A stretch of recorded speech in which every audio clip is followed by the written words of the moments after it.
Welcome to Social Work Updates. In this video, we are going to talk about the continuation of social work components part 2. Number 3, lack of love, care, and protection. Adults also encounter these problems and may become alienated from their families and significant others. But more so with children and teenagers who face these problems. In the Philippines, more than one-half of the population belong to the age range 0 to 17 years. We are not simply thinking of the orphaned, abandoned and neglected children, but also of the endangered ones, those who are exploited or abused by their families, by employers or by outsiders who meet them on the streets or hangouts. Those who are subjected to cruelty and violence so that they are compelled to run away from home, those turned out from the house by their own parents, those who are subjected to cruelty and violence so that they are compelled. Left to themselves, they are constantly exposed to danger and harm, their well-being is imperiled. Today the problem of street children and migrant youth has assumed such big proportions that they have become the concerns not only of social workers but also of society and the government. Number 4, illness and disability. Various social, emotional, and economic stresses accompany mental and physical illness and handicaps, which in turn often threaten interpersonal relationships. They also affect the person's ability to take care of himself, to be at least self-reliant. In a hospital setting, the social worker deals primarily with the psychosocial implications of disability, both for the patient and his family.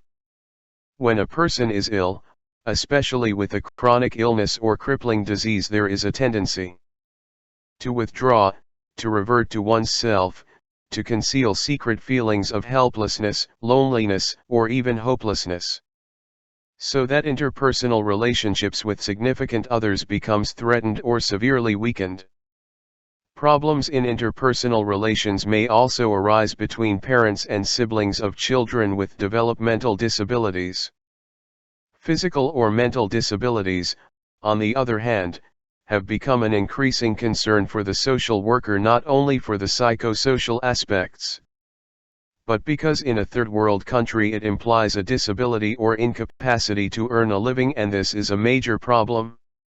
Social welfare offers vocational training programs for the disabled, but very few find employment, because they have to compete with the able-bodied and job openings are very few. For the aging, also considered disabled because their normal physical and mental abilities are now reduced, the policy is to keep them busy and productive, at home, in a center or in an institution, so as to reassure them that they are still useful and needed. This service keeps their self-esteem and dignity intact. And number 5, lack of opportunities or access to resources. To this group belong the idle men and employable youth. But we are singling out the disadvantaged women, of whom there is a big number. Women who are subjected to severe economic and social disadvantages. They are denied access to services that would improve their lives because of certain values, beliefs, and culture. The women constitute half of the population, and if properly harnessed can contribute very much to improving the economy of the country. Although women's welfare has improved considerably in recent years, discrimination and inequalities are variegated and widespread, and ingrained in some sectors of the society. Many of them are illiterate, overburdened by frequent childbearing while simultaneously making out a living to help increase the family income.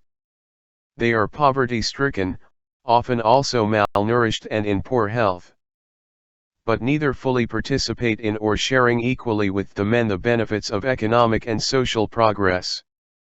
As a result, they hardly benefit from their productive work in the farms or in the application of their entrepreneurial skills in blighted urban areas.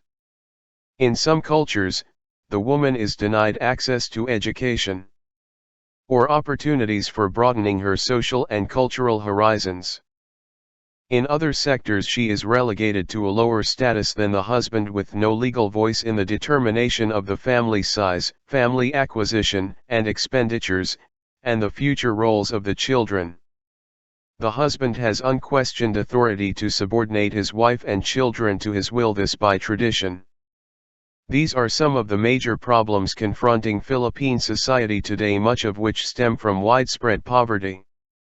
As a result, many social work activities have to do with people who are in direct need of material assistance, or who require other tangible and immediate solutions to their problems.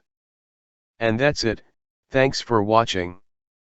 For more social work updates, please watch and like the video, hit the bell and subscribe to my YouTube channel.